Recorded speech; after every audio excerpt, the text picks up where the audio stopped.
Hey first timers! With the average first home in the UK currently reportedly costing around £288,000, you need a tasty deposit and a pretty healthy salary to go it alone. So should you buy with a friend or partner? Here at First Home Focus, we've got all the info you need to make up your mind. In fact, this is all brought to you by Move IQ in association with Skipton Building Society, and is dedicated to making sure you're armed with all the knowledge you need as a first-time buyer. So make sure you're subscribed so you don't miss out on any of our top tips. The first thing to know about buying a home with someone else is that you don't have to go 50-50. It's all about the way the property is divided, legally speaking.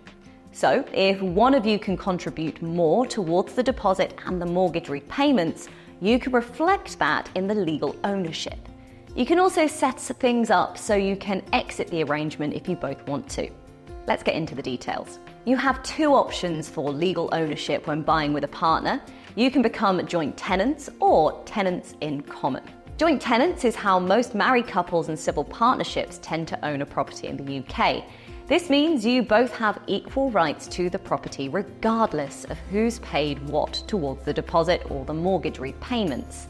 With this arrangement, if one of you were to die, the property would automatically pass to the other.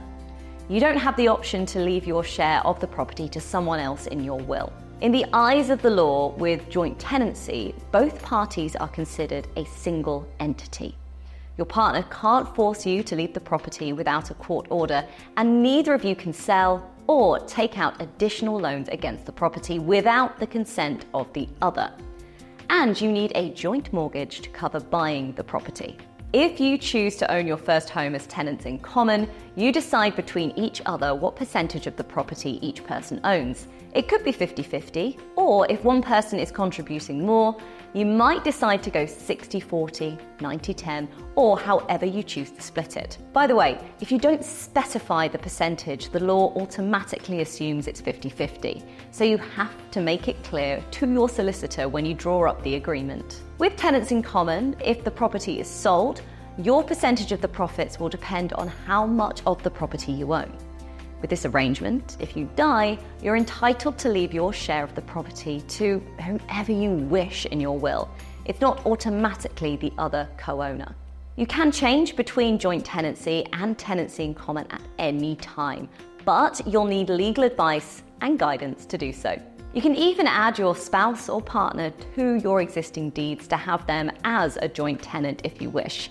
However, you will need legal advice, which will incur a fee, and you'll need to inform the land registry. One thing to remember is that if you're a joint tenant, either party can independently bring the agreement to an end at any point without telling the other party or seeking their consent.